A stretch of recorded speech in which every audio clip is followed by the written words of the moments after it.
Take us back to the inspiration. When did you realize that AI, machine learning, could impact care and could actually be valuable to this industry that you're transforming? For me, I got interested in deep learning around 2015. Was when I think I got very interested in deep learning. I was still at MIT doing my PhD, and where I was looking back when I started looking at NVIDIA and the work they were doing in the deep learning space. And there was not that much deep learning research that was happening at MIT at that time. And there was a bunch of people who started getting interested in it. And I think that was when, I think for me it was the technology piece and understanding that this has crossed to be actually helpful for people. And but at that time we were doing more self-supervised learning algorithms and work around that. But that's where my original interest started, and then I consciously moved towards healthcare from clean energy. So I was working in clean energy and really wanted to have an impact using technology and not policy. And I realized clean energy was being more stopped by policy rather than the technology. That there was a lot of good technology that just wasn't ending up in the market. So I actually shifted towards healthcare around 2016, realizing that that AI applied to healthcare could have a huge impact. That's great. But healthcare, for all of the potential impact technology and technologists can make, of course, has historically had a lot of resistance. Some of the customers are big entrenched players. They tend to be slow and challenging to get to adopt new technologies. There's a regulatory environment that can be challenging. How did you think about navigating those complexities to actually demonstrate and then deliver the impact that you had in mind? So I started in MRI data, so working with MGH and Martino Center and acquiring that information, et cetera, which was very slow. And I think for me, that's what excited me about dentistry as well. First, I personally got impacted by Is there a pun? Impacted? Yeah. I got impacted by a wrong diagnosis that was done. So it was a personal connection to the field, but also I really liked the fact that it was separated from these large hospital systems with where access to data would be easier to get. There was a lot of data being collected, but not really fully being utilized. Digitization in dentistry had happened about 10, 15 years ago, but prior to I got into it. So there was a lot of, a decade worth of data that had been collected, but it was unstructured. Nobody had really analyzed it. You could not, if you went to a dental practice and you wanted to query how many patients have cavities, you wouldn't be able to query that. So that's what the state was, and it was like, can we unlock this information so that we can build applications on top of it? And that's how it really started. That's great. But how did you prioritize? Because Overjet today, of course, has a tremendous business on the care side with regulated software, also across the whole practice, but also on the payer side with the insurer. How did you figure out prioritization and where you could build a business first? Absolutely. So with that, I think regulatory was a big hurdle at that time because there's not that many software that or AI software that had been cleared by the FDA. There were no real guidelines as well. There were just a draft that FDA had created. So for us, the first thing was, can we get to market? And where can we get to market without getting the clearances as well? So that the application was with insurance companies where they were manually reviewing significant amount of data, and multiple people were touching each claim. And most claims get accepted, so you don't need that many humans reviewing each claim. Can you actually have AI looking at it? And that became the first application. In the meantime, we had started doing the clinical studies in order to prove out the models and get the right clearances from the FDA as well. At the same time, FDA downcoded the AI diagnosis on radiographs from class 3 to class 2, which made the barrier even lower. And so we were able to then get our FDA clearance in 2021. So in a way, like finding that complicated workflow where lots of people were touching that claims throughout that process, that made it more ripe for automation. Is that right? Yeah, so right, but also the amount of money that was being spent. People were spending about 5 minutes to up to 30 minutes reviewing a single claim, depending on whether it was like an ortho claim would take even up to 30 minutes, a simple claim, a crown claim would take 5 minutes. So that was a significant amount of human time, and then there was a pre-processing step of administrative review that would happen before it. So it was a lot of time being spent, and these are not just average people or these were dentists, so you were paying them $70, $80 an hour, so that's a lot of time that's being spent on a single claim, and so there is a lot of value if you can do it. It is pretty hard because you're talking about these complicated decisions that have to happen. A lot of we needed to quantify a lot of the things because you wanted to make decisions which were accurate every time. So being able to do that was the challenge, but there was a lot of work that was happening and a lot of money being spent.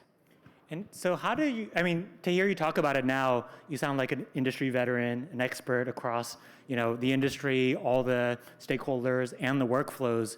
But how did you build that expertise? And how do you think about, like, from the early time, evolving the team needs to augment, the deep technology requirements to build the great products, but also industry connections, industry experience and expertise?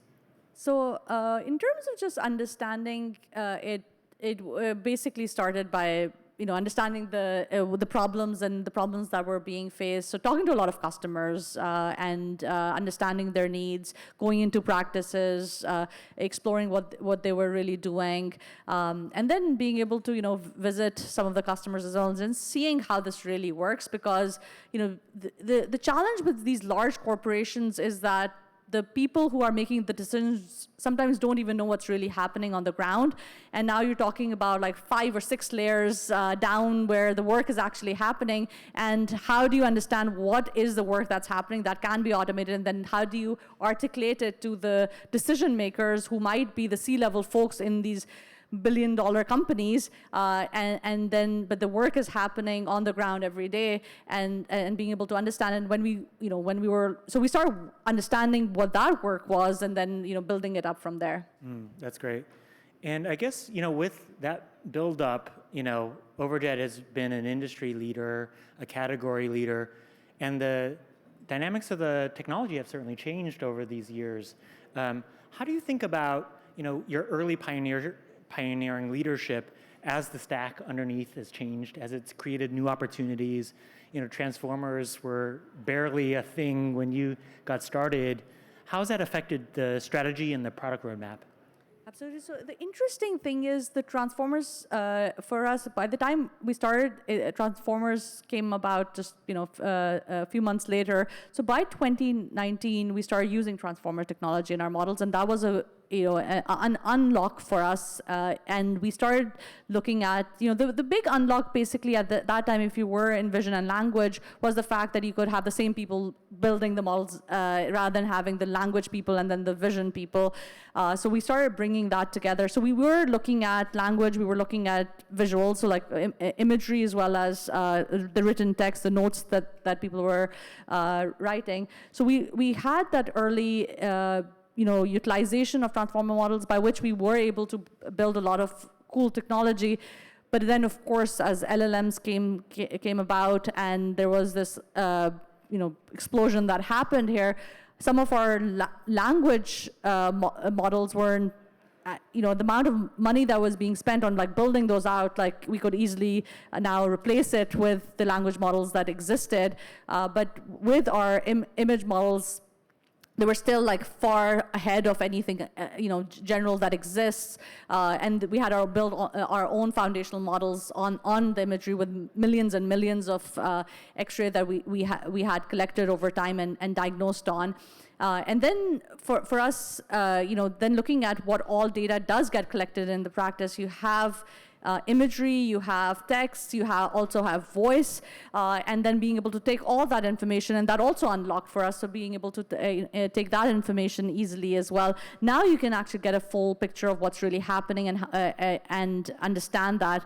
And then looking at longitudinally as well. So when we started, it was more about just snapshots of like health at one time, and then now we can actually look at it longitudinally, a patient's health, and see why these decisions got made at the different times.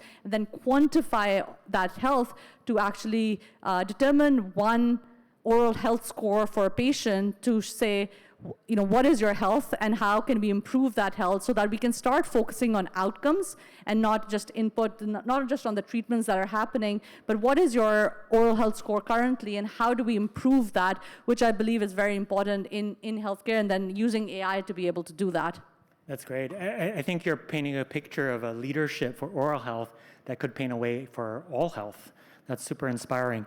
When you think about like this journey that you've been on and that recursive improvement and that vision, like one thing I've always found inspiring, like along the way with you is, as you've talked about, like making space for like 10x and like super ambitious vision along the roadmap and execution and the day-to-day just business building and delivery of value to customers. So when you think about like the next chapter and like the work that remains to be done in transforming health, oral health, like what's getting you excited? What's that 10x horizon for you now? So for us, it started first on diagnostics. Then we started going on to administrative side. So we're like really looking at removing the administrative costs from the system.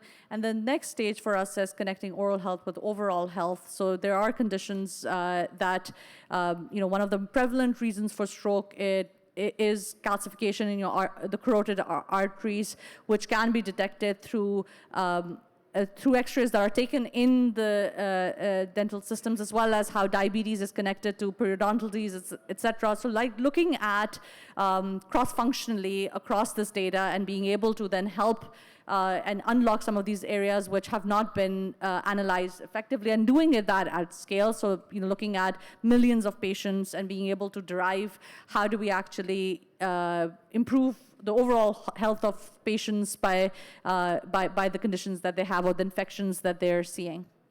And so if you think about the journey from, say, 0 to 100, how far along do you think you've traveled on this path so far, of the big work that lies ahead too?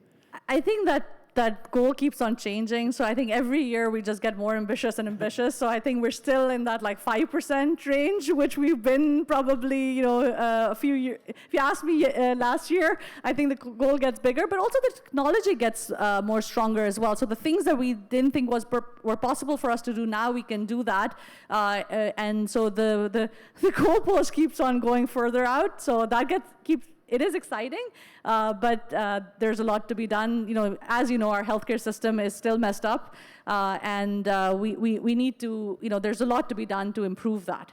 And for all that work ahead, then are you hiring? Like, how can the folks in the audience support the big mission? Absolutely. So if you are looking, we are hiring for every role that exists, and we are creating. So every 6 months we're introducing a new product. So if you want to, if you don't want to really start your own startup, but be able to like get a product to market and really see what that looks like, reach out as well.